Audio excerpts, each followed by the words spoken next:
In ICU for 45 days. My DIL stole our house and $770K life insurance payout. Then the door swung open. I wonder if silence has weight. Because the silence I came home to, it pressed on my chest heavier than the heart monitor ever did. I had just been discharged after 45 days in ICU. My hands were still trembling when I reached the front porch, but the welcome mat was gone. So was the mailbox with my name. And standing behind the door was my daughter-in-law, wearing my robe, holding my keys. She said the house had been reassigned, that I wasn't expecting this early. They didn't just take my home, they rewrote who I was. But what they didn't know is that not everything had been erased. Not yet. If you've ever felt invisible in the place you built with your own hands, subscribe. Because this story might help you remember that you still have a name. There's a certain kind of quiet you only get in an old house, the kind that hums beneath the floorboards and lingers in the curtains long after the windows have been shut. I had lived in that quiet for years, ever since my husband passed. We called the house the porch, not just because of its wide, creaky, wraparound porch with the view of Maple Hollow's gentle hills, but because every Saturday for nearly 2 decades we held something we called reading porch. We'd line up wooden chairs out front. I'd brew a pot of mint tea, and neighbors from around town would drop by with books, or sometimes just with heavy hearts looking for a soft place to land. My husband, Daniel, was the louder one. He'd read passages out loud, sometimes throw in a corny joke, and the children would laugh even when they didn't understand it. I was quieter. I kept the tea warm and the blankets folded. I didn't need the spotlight. I just needed people to feel like they could breathe here. After Daniel passed, the chairs stayed in the shed, and Saturdays grew quieter. I still made tea, still organized the library we built on the side of the house, with its warped shelves and mismatched labels. Folks stopped coming as often, but I didn't blame them. Life keeps rolling, even when your favorite place stands still. That fall, the leaves came down faster than I expected. They scattered like pages from a book you meant to finish but never quite did. I had been going through Daniel's things slowly, a little each day. I'd open a drawer, glance at an old notepad with his sketches, and close it again. I wasn't ready to let too much go at once. There was an order to the way we lived, a rhythm, and losing that rhythm had thrown me into a kind of stillness I couldn't name. The house creaked differently now. The hallway echoed more than it used to. I started sleeping in the reading room some nights, curled under the same quilt Daniel's mother gave us the first winter here. The couch was too short, but the shelves kept me company. Some nights I'd run my hand across the spines like they were old friends, one for every memory I couldn't carry out loud. Jared, my son, called less. Emily, his wife, didn't call at all. They used to come visit every other month. Jared would fix the railing on the back steps, and Emily would bring gluten-free muffins no one ever asked for. I didn't mind her, not in the beginning. She was sharp, driven, always tapping on her phone like the world would fall apart if she didn't answer fast enough. But somewhere along the way, her voice started sounding like a verdict instead of a conversation. That October, I remember raking the front yard alone. The sky was a low gray, not stormy, just tired. I had raked that yard with Daniel for 25 years. This time, the pile grew slow. I had to sit down every few minutes and catch my breath. The rake felt heavier than it used to. Inside, the kitchen smelled like cinnamon and old wood. I had a batch of pumpkin scones cooling by the window, though I knew no one would come by to eat them. It was a habit more than anything, a way to remind the house it was still loved. I pulled out the old card catalog drawer we'd repurposed as a recipe box.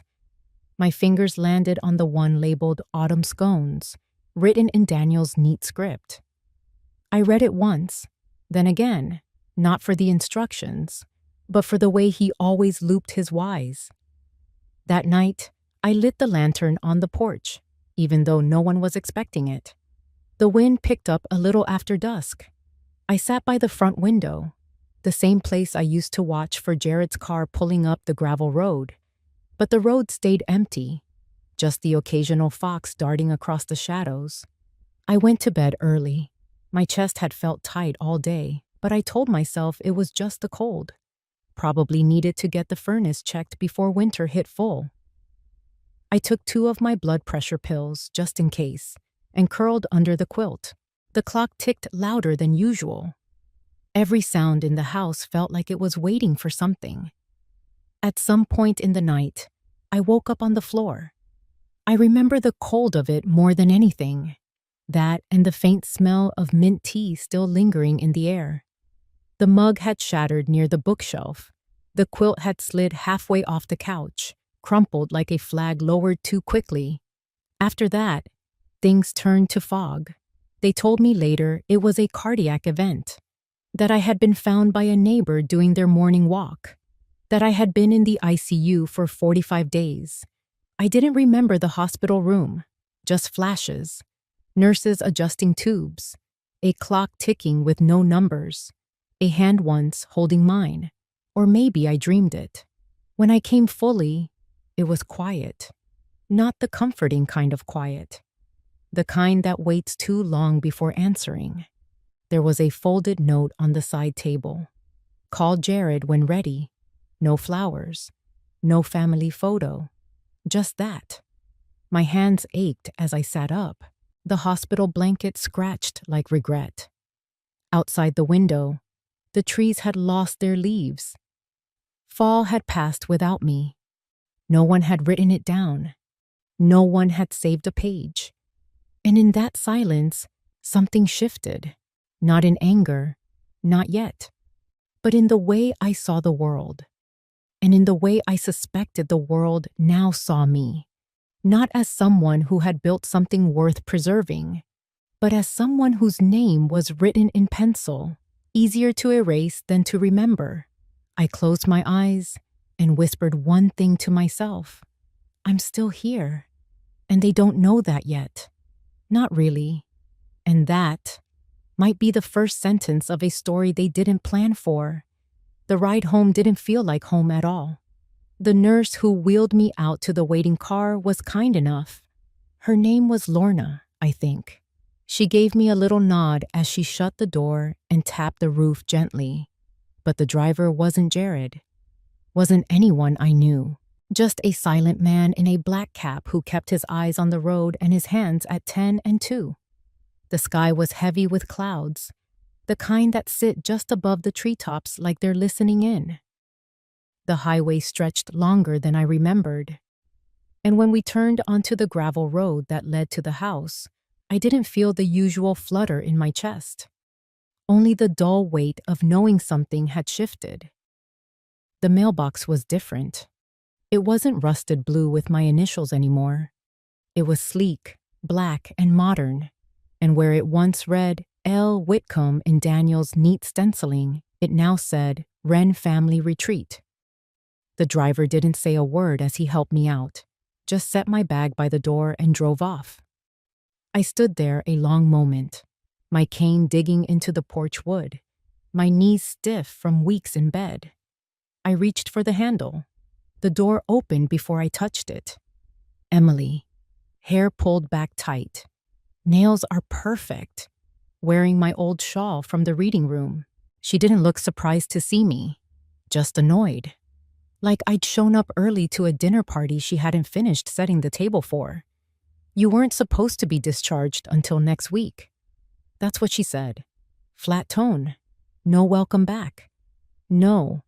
Are you all right? Behind her, the house looked different. Too clean. Sterile even. Like someone had scrubbed all the memory out of it. The wall where Daniel's portrait used to hang was bare. The rug I spent years patching was gone.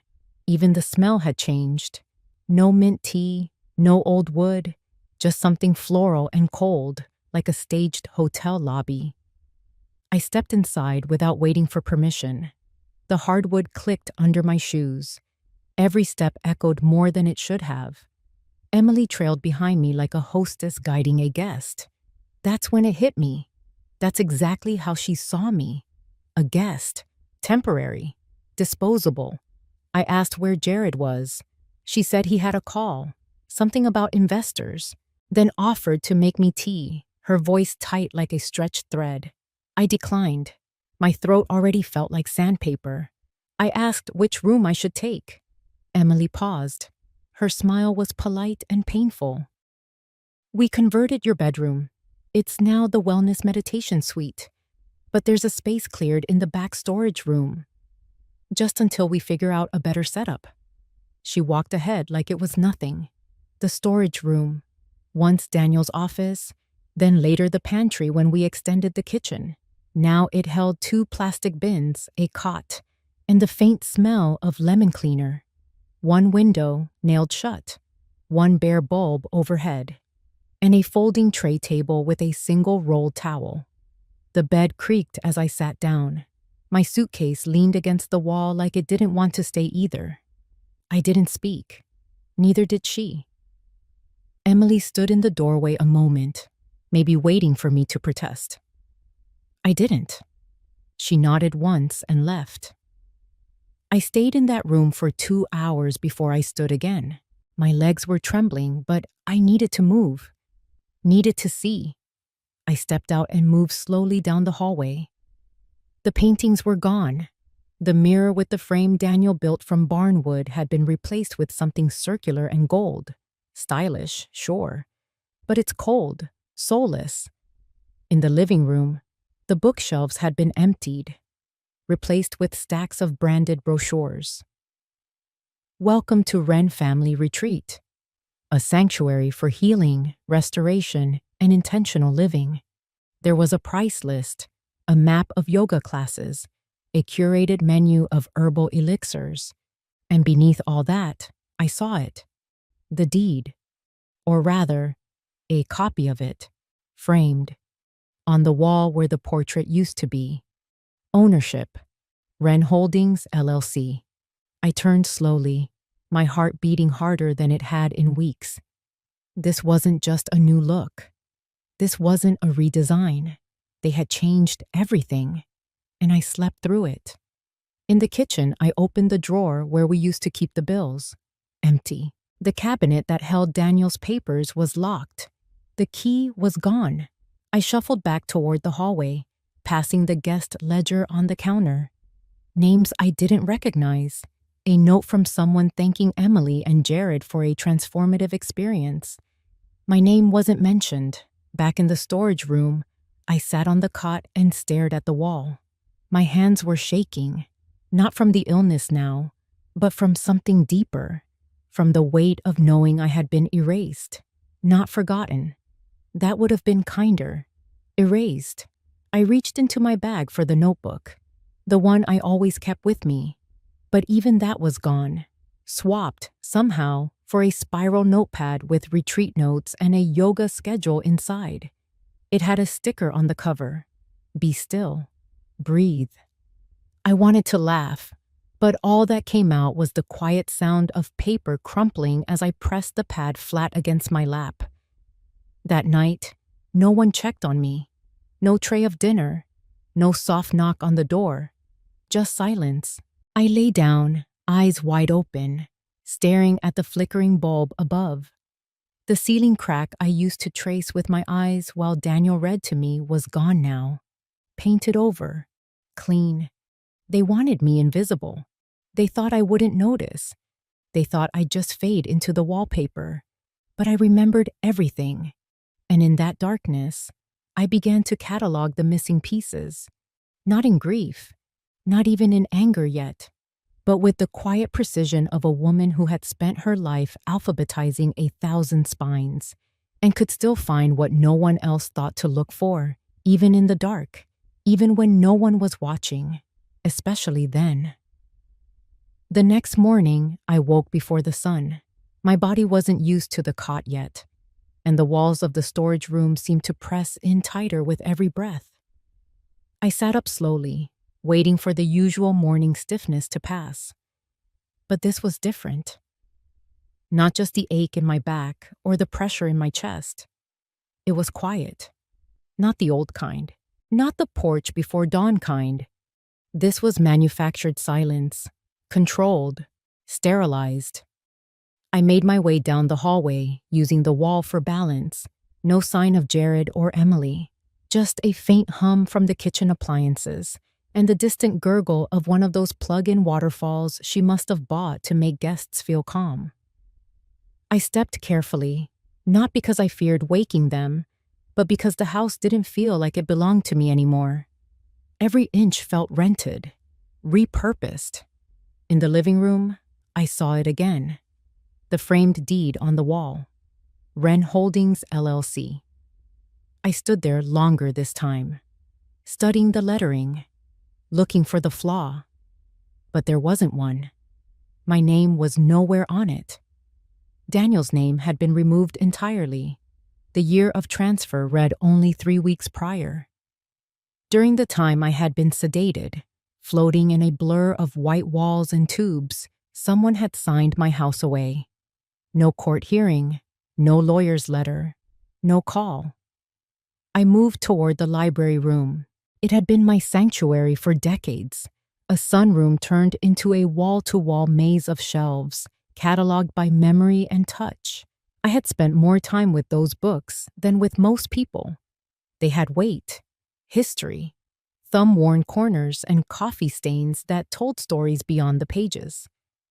Now the room was gutted. The shelves were bare, gone, replaced with floor mats, dim lights, and a diffuser puffing lavender fog into the corners. There was a woven basket of rolled towels and a chalkboard that read, "Grounding meditation at 4 p.m. In the far corner, I saw it. A stack of bins, plastic, labeled with masking tape, and I recognized my own handwriting on one. It said, W, Autumn Collection. It was the bin I had packed the year Daniel died, the one filled with the books we had planned to reread that season. I shuffled forward, heart pounding, bent over, opened the lid. Empty. Except for one thing. Tucked in the bottom, like an afterthought, was a torn corner of a recipe card, one of Daniel's. The ink had faded, but I recognized his handwriting. Ginger tea. Add honey before lemon. I held the card for a long time. They hadn't even thrown it out properly. I stood back up and scanned the rest of the room. I found another bin behind a row of folded yoga mats. This one is labeled L, Kitchen Extras. I opened it. Inside were mismatched mugs, one of Daniel's cast iron pans, and the kettle with the chipped handle we used every Sunday morning. They didn't sell everything then, just boxed it up, buried it, as if waiting for me to disappear. I left the room before the lavender fog could make my stomach turn. Back in the hallway, I saw something on the side table. A new delivery. Envelopes with their retreat logo. A manila folder sticking out. I didn't stop to think. I just picked it up and carried it to the storage room. Inside were brochures, branded thank you notes, and tucked behind them, a draft email printout. It was from Emily. Subject line, Lake House rebranding proposal. I read every line. In it, she described plans to scale the retreat concept across similar rural properties. She referred to the porch as a pilot location. She highlighted its quaint original owner as a marketing advantage for authenticity, then listed long-term goals, removal of legacy structures, property consolidation, wellness licensing. The way she wrote about my house, about me, felt surgical. I was a feature, a relic, something that added narrative value, but needed to be phased out eventually. I felt something rise in my throat. Not grief, not yet. It was the beginning of a line I wasn't ready to say aloud, a sentence that would sit in my spine for days before becoming action. I set the folder down and opened my suitcase. Among the few things they let me bring back from the hospital was a sweater Daniel gave me our last Christmas together. I reached into the lining. There, tucked deep in the pocket, was my small leather address book. They hadn't found it, or maybe they didn't think it mattered, but it mattered. Inside were names of neighbors, old friends, the number for Daniel's cousin Raymond, who once worked in estate planning. My hands shook as I traced the ink. Some names were likely out of date. Some may not remember me, but they were mine. And so were the memories. I closed the book gently and placed it beside the folded recipe card. Two things they had failed to erase. I spent the rest of the day quiet, watching. Emily bustled through the house, giving a tour to two women in athletic wear. They giggled at the reading room, called it adorable, and asked if it came with sound bath sessions. Jared appeared around lunch, took a call outside, and disappeared again. No one knocked on my door. No one asked if I needed anything. But I didn't need comfort. Not now. What I needed was clarity, and I was starting to find it in the places they forgot to hide. That night, I lay in the cot and stared at the ceiling. I didn't cry, not even when the lights flickered, and I remembered the way Daniel used to change the bulbs before they dimmed. I just whispered 3 words. They moved fast. And I'm moving slower, but I'm still moving. They won't see it coming. Not yet. But they will. The afternoon sun spilled into the back corner of the garden where the old brick path met the rosemary bush. I hadn't been out there in months. My steps were slower than they used to be, and the cane sank a little into the soft soil. But I needed air. Real air. Not lavender fog and filtered silence. Just birds, wind, and dirt. The rosemary had grown wild, sprawling over the walkway like it had been waiting for someone to brush it back into place. I touched a branch, felt the oils cling to my fingertips. It reminded me of Sunday roast, of Daniel leaning over the stove, sleeves rolled up, humming something out of tune. They hadn't pulled it out yet. I followed the path to the shed, a squat wooden structure we used for tools and holiday decorations. The lock was new, a keypad now, not the old brass latch. I stood there a moment, pretending I was just out for a stroll, pretending I wasn't remembering the day Jared helped install that keypad last fall. He had used my birthday as the code. I typed it in. The door opened. The air inside was stale but familiar. The dust hadn't been wiped. They must have forgotten this corner of the property. Or maybe Emily didn't see value in garden sheds. I stepped inside, careful not to disturb anything yet. Stacks of boxes lined the walls, some labeled, some not. I recognized the handwriting on one.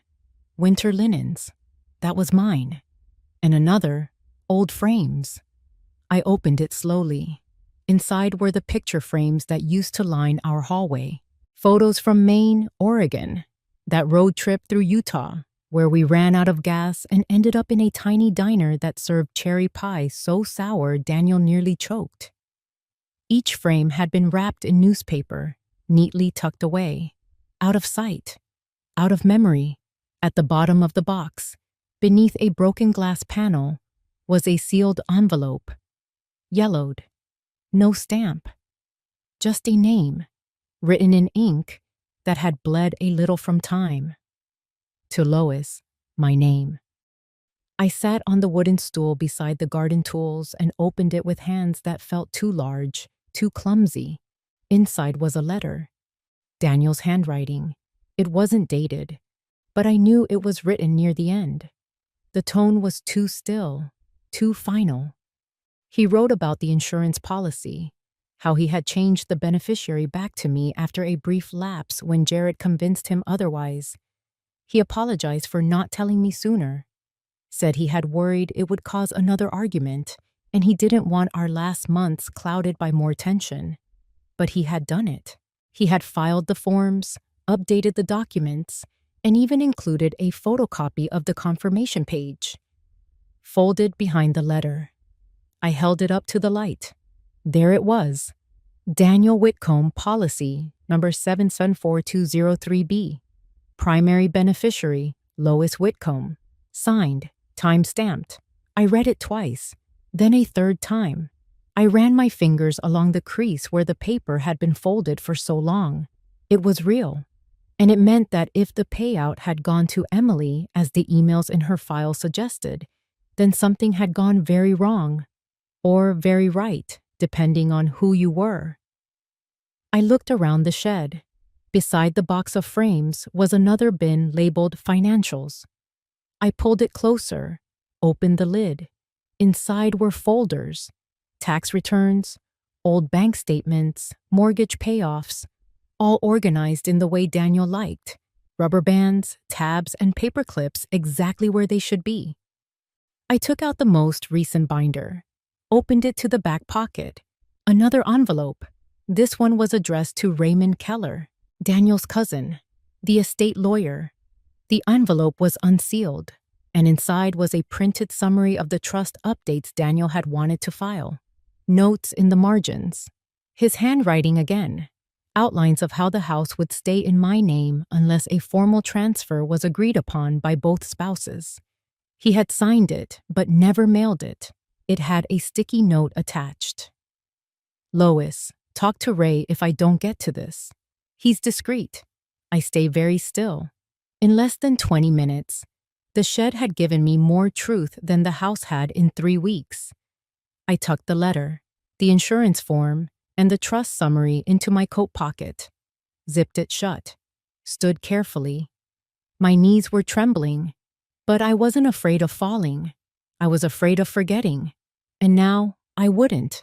I made my way back toward the house, pausing only to pluck a small branch of rosemary, just something to hold in my hand, something that reminded me who I was before Emily's smile turned the air cold. Inside, the retreat was quiet. Probably nap hour or breath work. I didn't care. I went straight to the storage room and locked the door from inside, laid out the documents on the cot like puzzle pieces.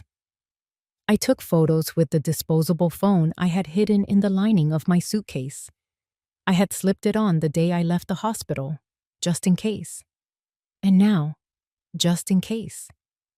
I called the number in the address book, Raymond Keller.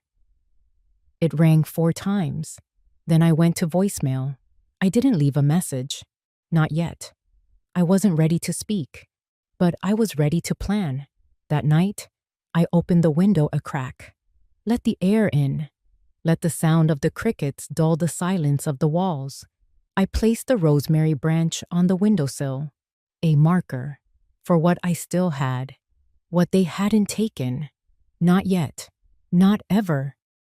The next morning, the sky looked like it had forgotten how to be blue. A thick gray hung low, muting everything in sight. I waited until the house was still, until I heard the sound of Emily's SUV rumbling out of the gravel drive and fading toward town. She had taken a yoga group to the lake, probably for photos and breathing rituals. I didn't need to guess where Jared was.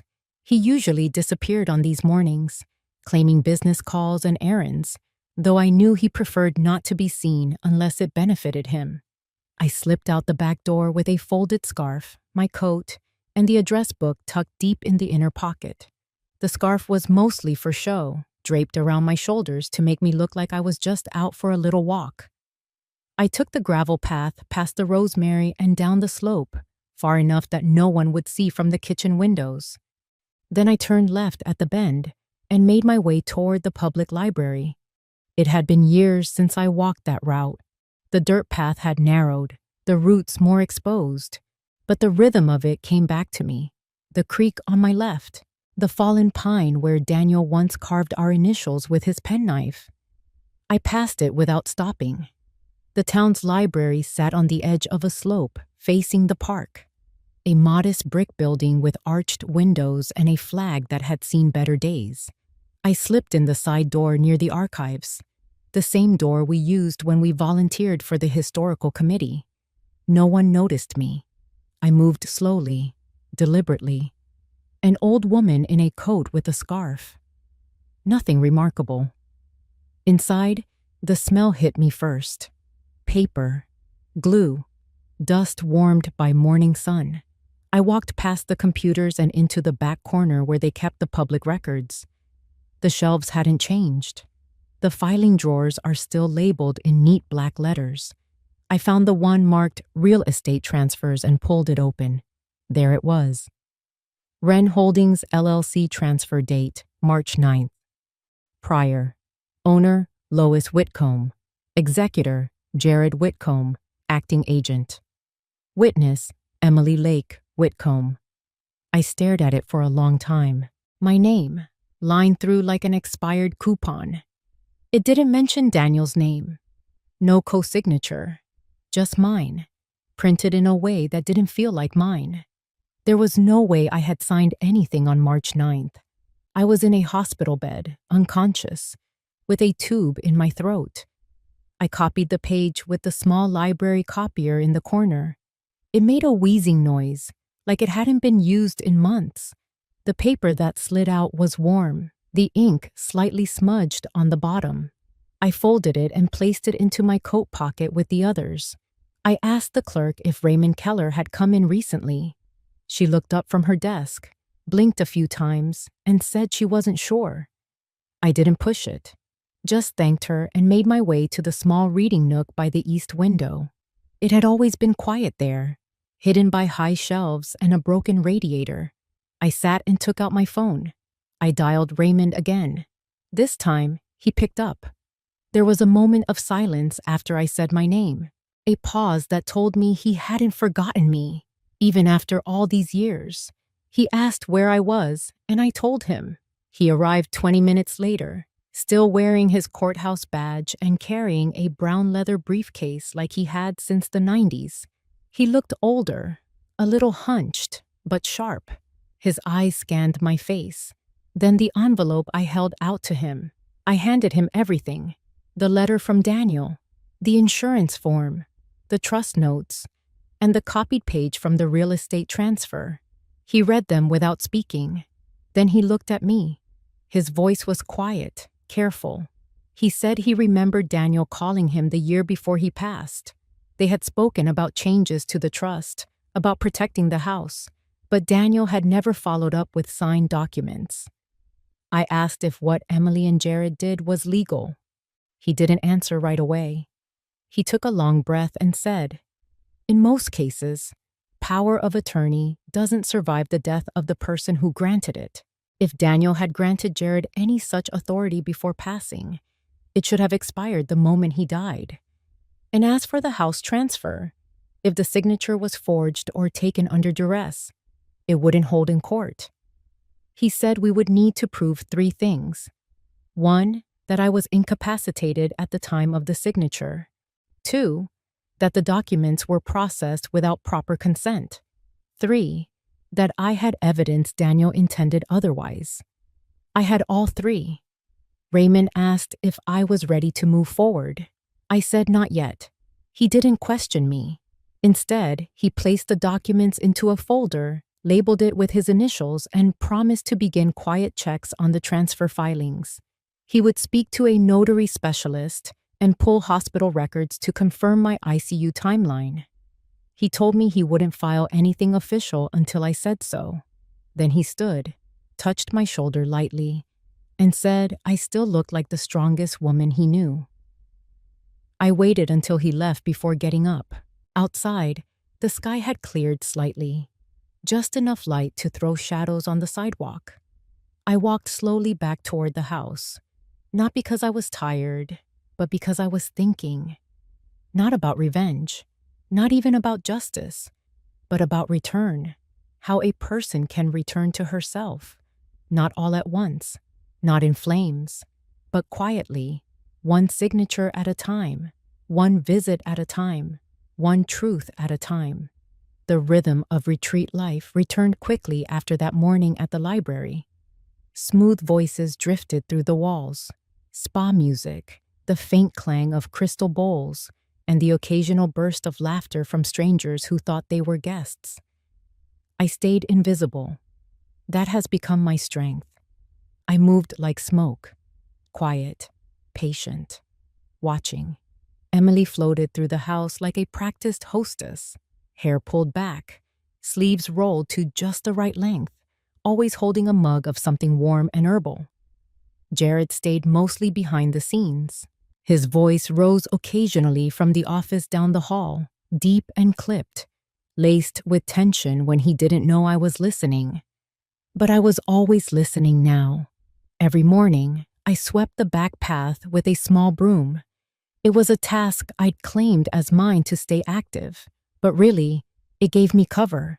I placed the broom just beside the storage room door, took slow walks past the kitchen window, and noticed what disappeared from the drawers, what arrived in new packages, what changed color or scent. Every afternoon, I visited the shed again.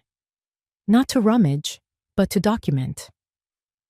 I brought the disposable phone each time, snapping silent photos of every document, label, and box. I found an old receipt for a safe deposit box Daniel had once kept, tucked inside an envelope marked Private Legal. I added it to the growing archive. Then came the fire pit. It was the third evening since my meeting with Raymond. The retreat guests had gathered outside for a letting go ceremony. They each wrote something on a slip of parchment and tossed it into the flames. Emily stood in the center, her voice soothing, like a lullaby for broken adults. I watched from the porch. After they dispersed, she stayed behind to clean. I saw her lean into the storage bin beside the pit and pull out a red folder. Not one of mine.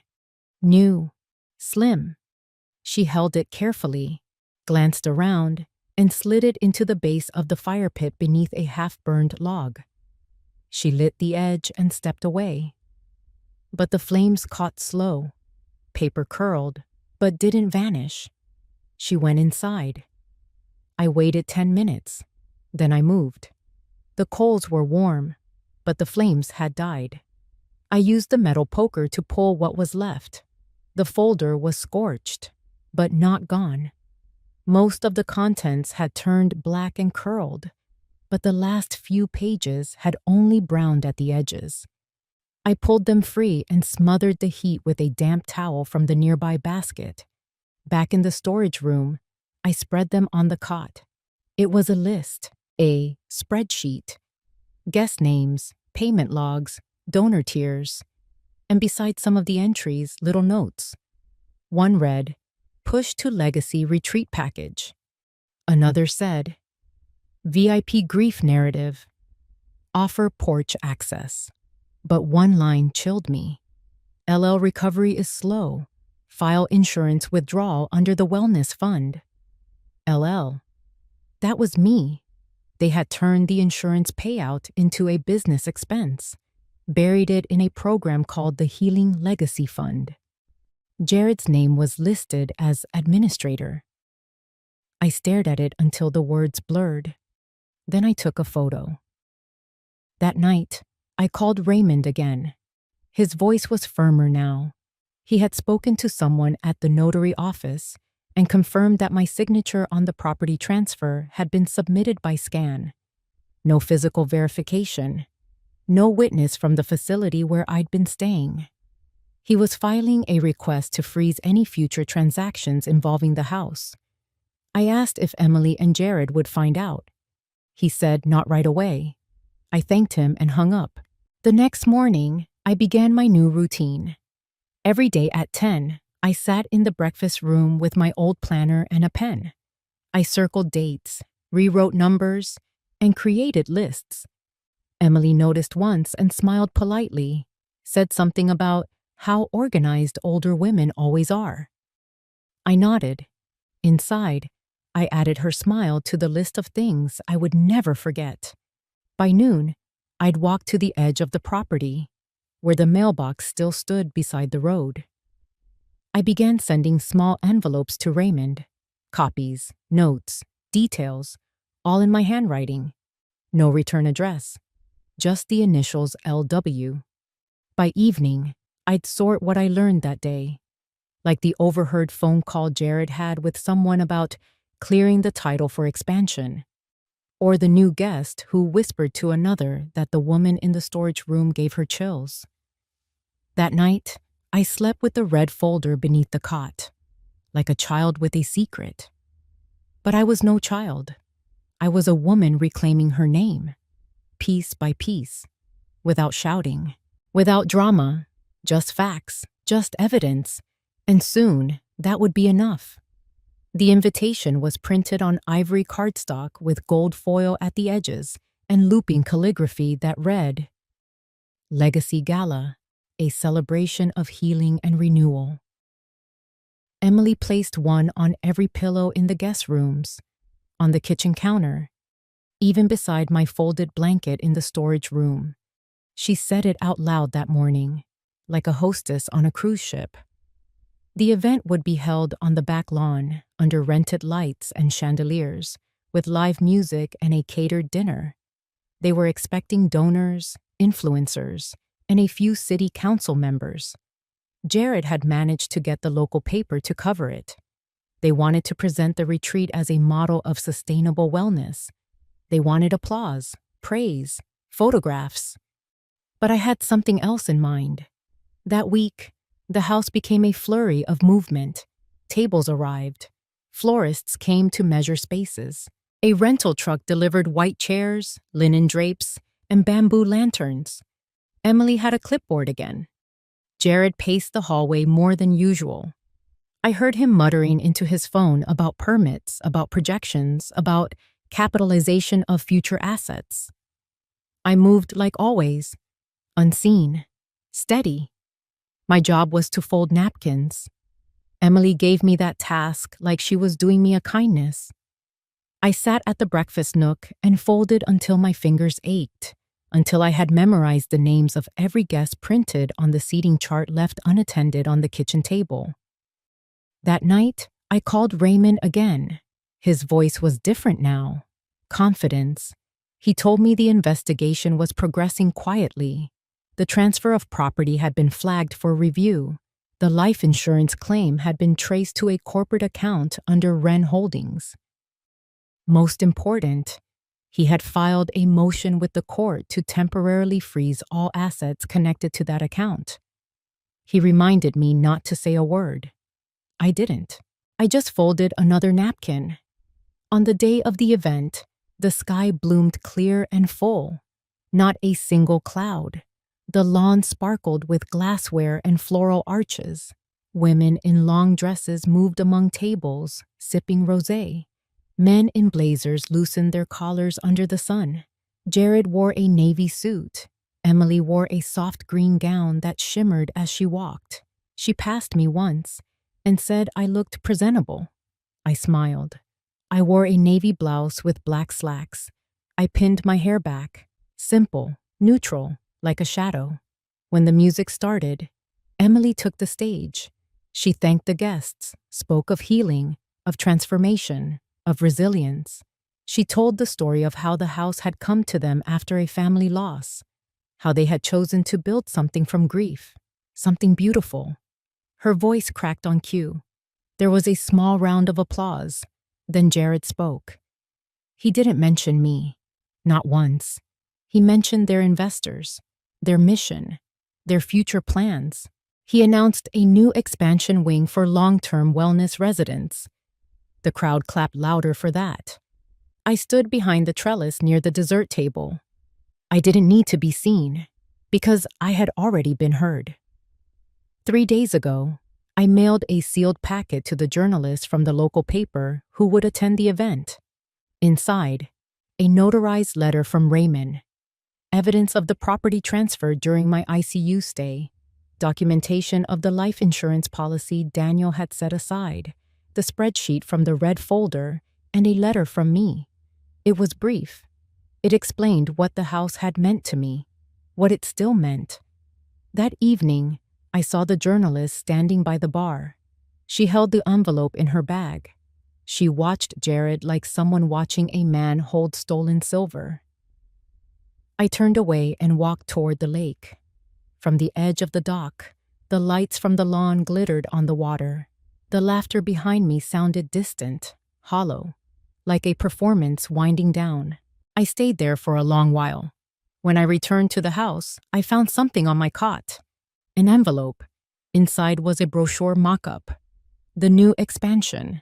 On the cover, a photo of the house. But my name was gone. No mention of the Whitcombs. No history. Just branding. Just a logo. I folded it once, then again, and placed it under the cot. That night, the guests danced under paper lanterns. Emily twirled barefoot. Jared laughed too loudly. The journalist stood quietly near the edge, not taking notes, just watching. And I watched her, because I knew what would come next. They thought this was a celebration.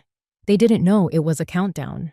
2 mornings after the gala, I sat on the back porch, the sun barely touching the tops of the pine trees.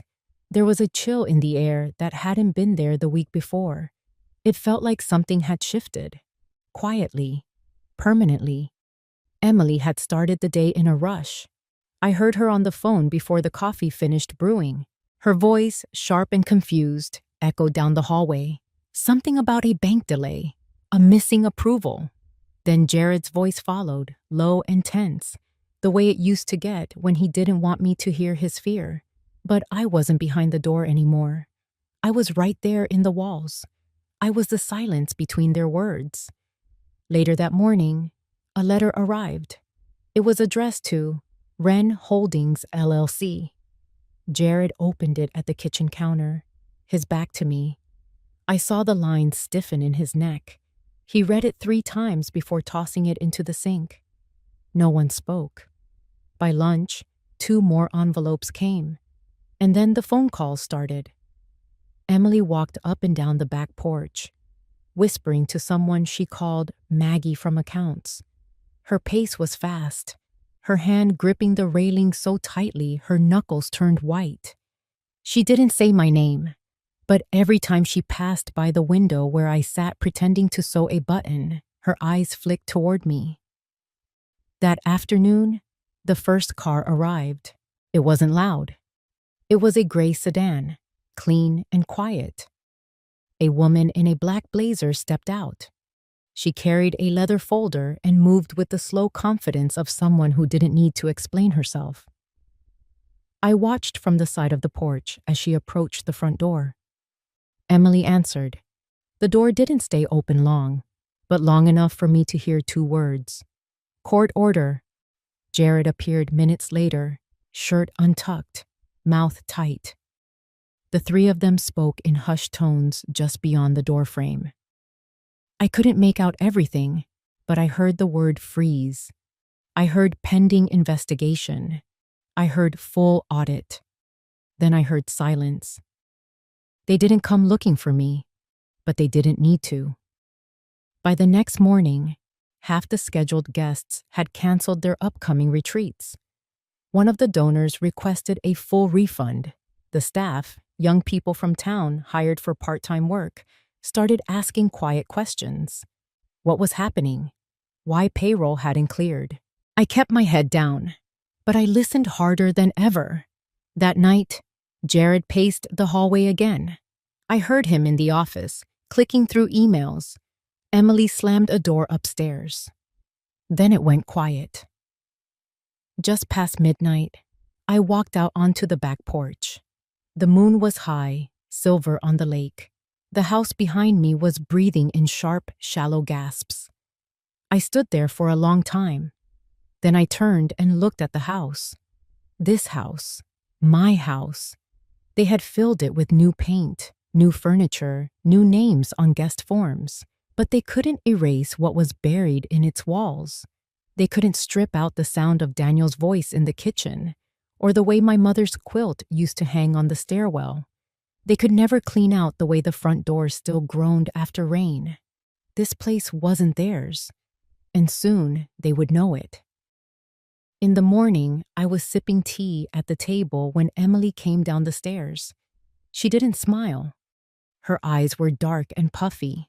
She poured coffee, her hands shaking, then leaned against the counter without looking at me. You should know, she said, her voice low. The business account is frozen. We're not sure why. I nodded. She didn't say anything else. She just stood there, waiting for me to react. But I didn't, because I already knew. The next envelope arrived at noon. This one was hand-delivered. The courier wore no uniform, just a gray jacket and clean shoes. He didn't ask for a signature. He left it in Jared's hands and walked away without a word. When Jared opened it, I saw his shoulders drop. Not the way a man relaxes, the way a man gives up. He didn't speak to Emily the rest of the day. That evening, I received my own envelope. Raymond had sent it directly to me. Inside was a short update. The judge had granted a temporary injunction. The property could not be sold, mortgaged, or used in any financial transaction until the matter was resolved in court. Wren Holdings had 7 days to respond to the allegations. And for the first time in months, my name, Lois Whitcomb, was listed as the rightful plaintiff. That night, the house felt smaller, not because of walls or windows, but because secrets don't take up much space once they're exposed. I walked to the storage room and sat on the cot. I looked around at the boxes, the folded towels, the single lamp that always hummed when it got too warm. I reached into the small drawer beside me and pulled out the red folder. The edges were still singed, but the truth inside was still whole. And now it has begun to speak. The next morning felt too quiet. No music from the speakers. No calls bouncing down the hall. No footsteps from Emily's heels pacing across the hardwood.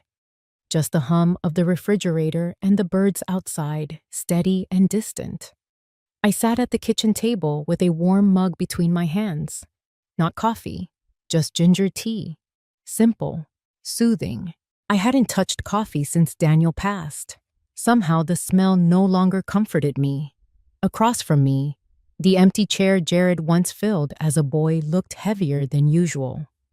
I could still see him there, 10 years old, swinging his legs under the table, telling me about a paper he wrote for class. His voice was full of dreams then. He wanted to be a forest ranger. Said he liked quiet places. Now the quiet had returned, but it didn't suit him anymore. He walked into the kitchen mid-morning. His shirt was wrinkled, the collar slightly askew. His beard is unshaved. He looked older than I remembered. Or maybe he just looked like someone whose mask no longer fit. He poured himself a glass of water and leaned against the counter. For a moment, neither of us spoke. Then he sat across from me. He folded his hands. I didn't offer anything. Not sympathy, not warmth, not even anger. He broke first. They said the house is in question now. I nodded. They said the life insurance might be misappropriated. I didn't answer. I don't know what Emily was thinking. That one stung, not because of what he said, but because I knew he believed it. Blaming her was easier, safer. It let him stay halfway decent in his own mind.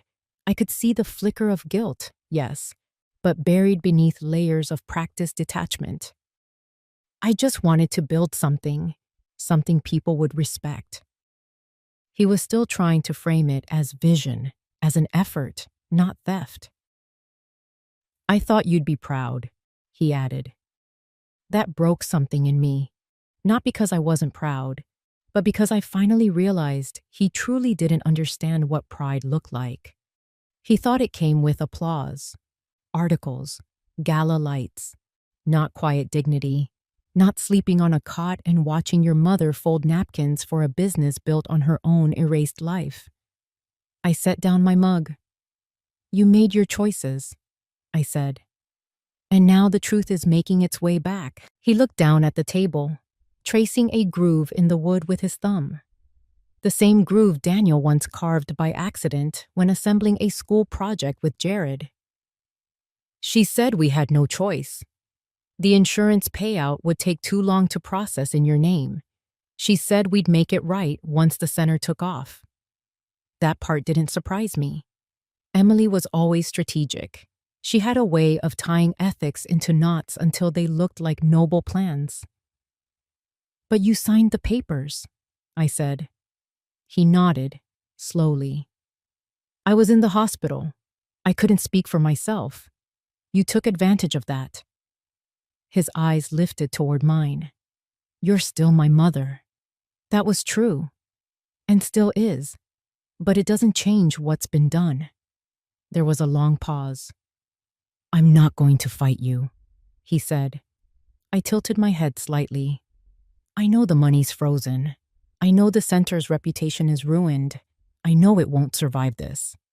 His voice cracked then, just slightly.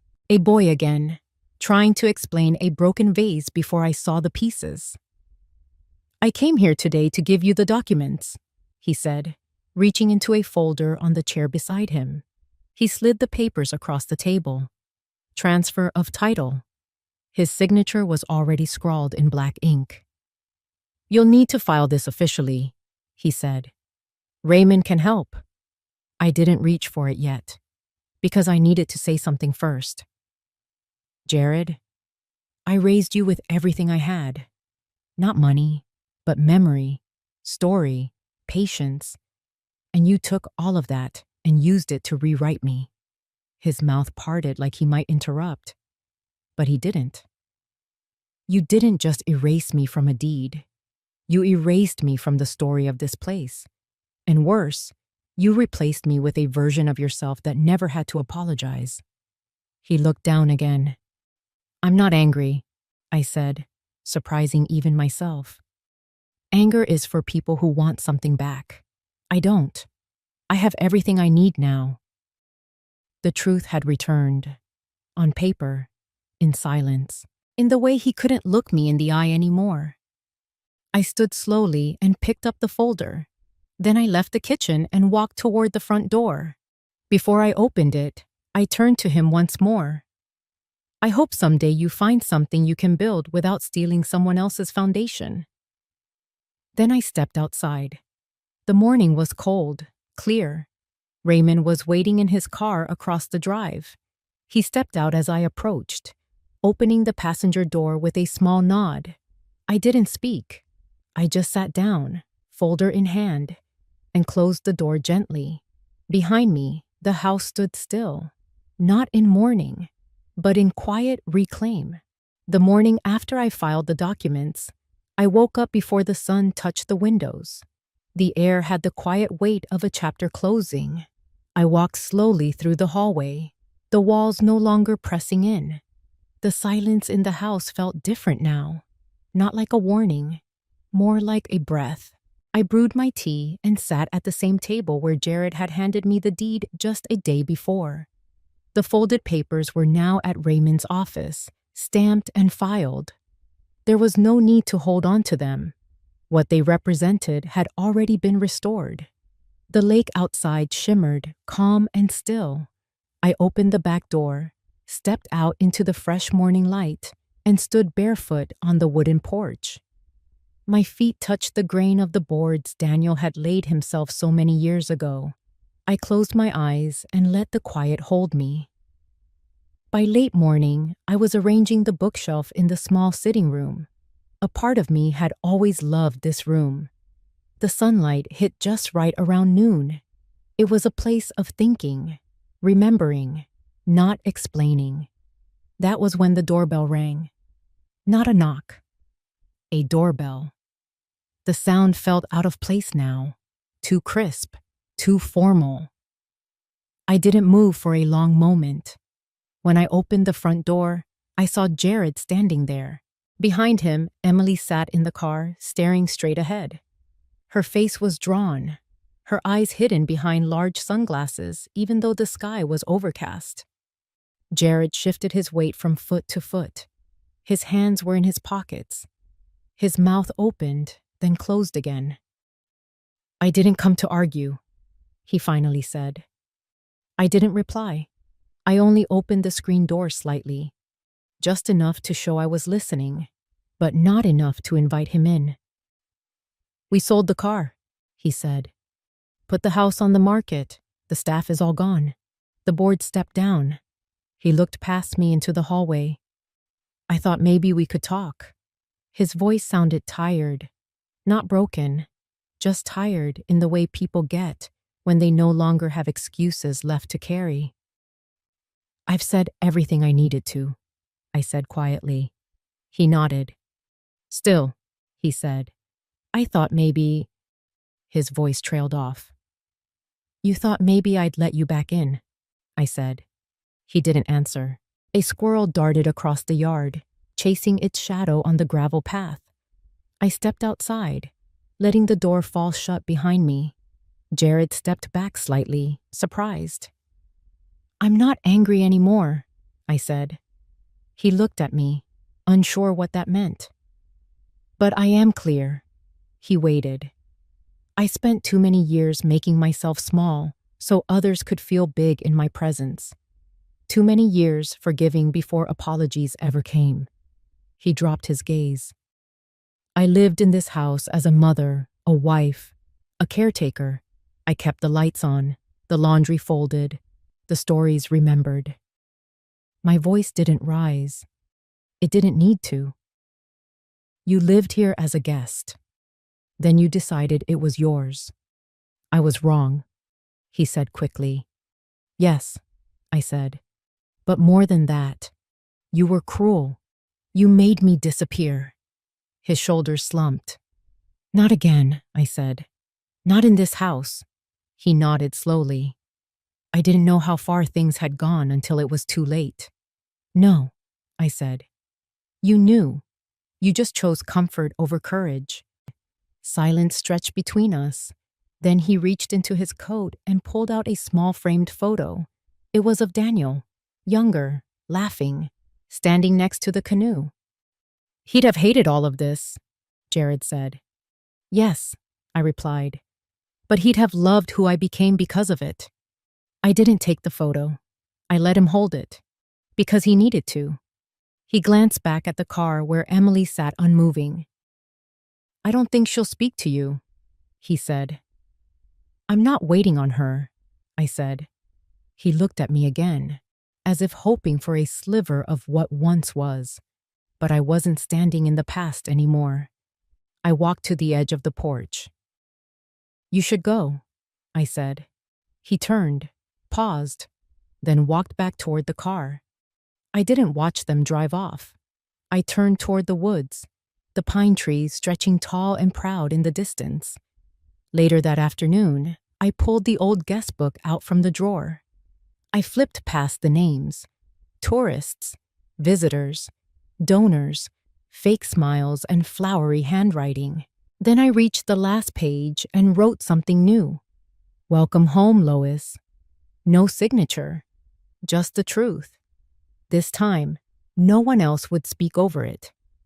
The envelope came in the mail 2 days after Jared and Emily left the porch. No return address, just my name, handwritten with care that didn't feel genuine. I opened it slowly at the kitchen counter, letting the blade of the letter opener glide under the flap as I used to do with Daniel's Sunday paper bills. Inside was a typed letter from a third-party mediator. It confirmed that all legal proceedings regarding the fraudulent transfer of the life insurance and property had been finalized. Attached were the court's certified copies of ownership reassignment, insurance beneficiary restitution, and a financial recovery breakdown. I scanned the numbers once, then again. $773,462.11. Every cent had been frozen and was now returned to me through the account Raymond had set up. It included interest from the holding account the nonprofit had used to shuffle the funds around. It should have felt like a victory. It didn't. It felt like a quiet restoration, like a wall rebuilt, not to show off, but to hold back the rain again. I set the envelope aside and turned toward the window. Outside, the lake rippled under a gentle breeze. Ducks glided across the surface. The trees whispered the way they always had before all the noise came. The next few days passed without interruption. I cooked my own meals, read books I'd meant to read for years, and sat by the fire every evening with a blanket wrapped around my legs and my hands curled around a mug of tea. One morning, Raymond stopped by. He didn't knock. He simply tapped the side of the screen door gently and waited. I opened it and smiled. He handed me a folder, thinner than usual. "Final paperwork," he said. We sat at the kitchen table like we had so many times before. He walked me through each page, patiently, letting me absorb everything. He never rushed me, never spoke louder than needed. That was what made him different. When it was all signed, he leaned back. "Well," he said, "it's all yours again. Officially. Irrevocably." I nodded. He hesitated before standing. "You did good, Lois." I looked up. "You did it without burning the place down." I let out the smallest laugh. He left shortly after, and I stayed at the table long after the sound of his tires faded. That evening, I walked through the house slowly, room by room.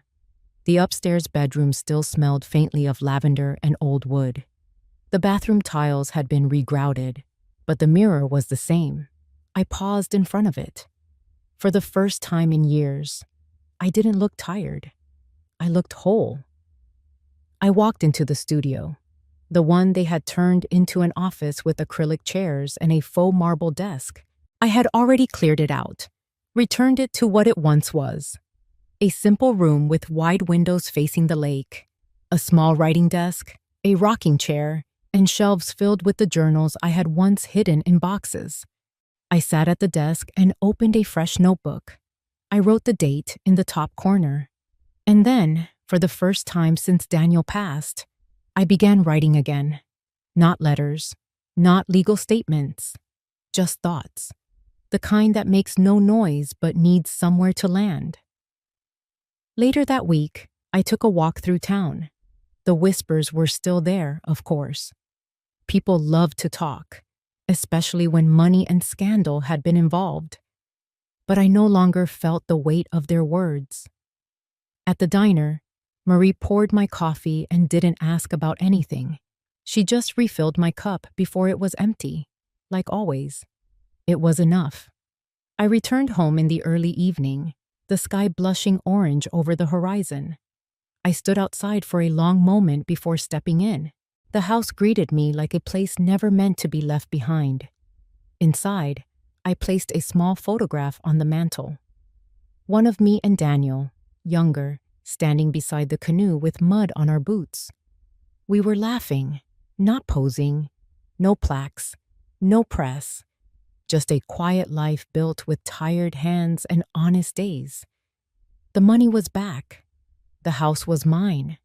The nonprofit had dissolved. The papers said so. But what mattered most, what I had reclaimed fully, wasn't on any deed or bank statement. It was the right to live without erasure, to exist without needing permission, and to know, finally, that silence had never meant weakness. It had meant waiting.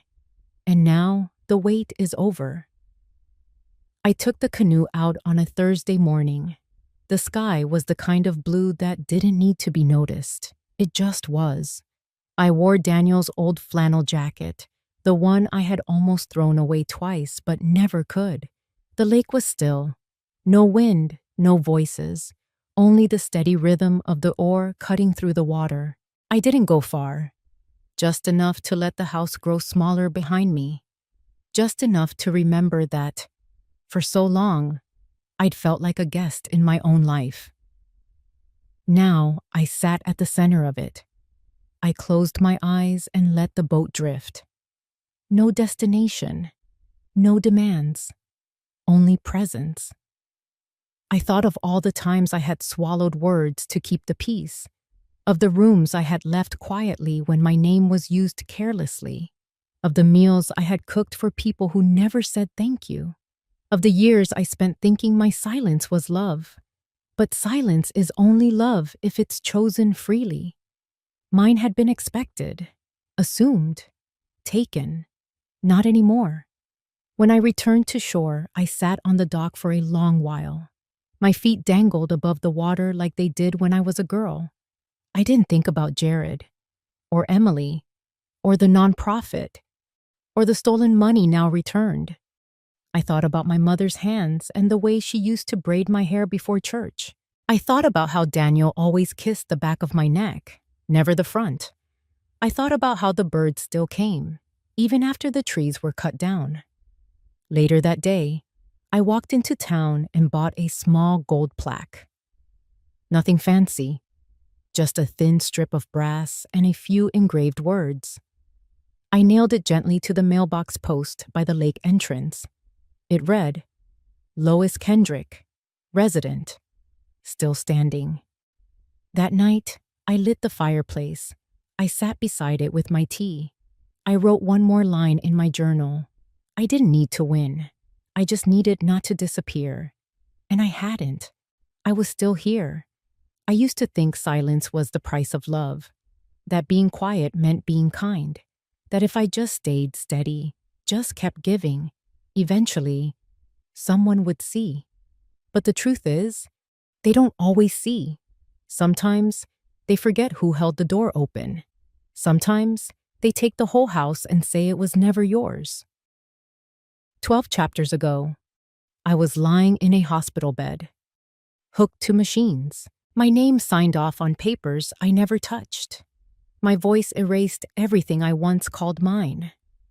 But today, I sit by the lake in my own chair, in my own home, with my own name on the deed. Not because I shouted, not because I begged, because I remembered who I was, and I acted, not for revenge, but for reclamation. I didn't burn bridges.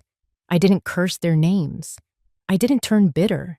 I just didn't let them write the ending for me. That's the lesson I leave behind, not just for women like me, but for anyone who's ever been told to hush, to wait, to disappear quietly. You don't have to scream. You don't even have to explain. But you do have the right to take up space, to say, I was here, I mattered, and I will not be edited out. So, if you've ever felt small in your own story, if you've ever been told that silence is strength, and now you're ready to reclaim without apology, then stay, subscribe, and let stories like mine remind you, you're not alone. You're just getting started.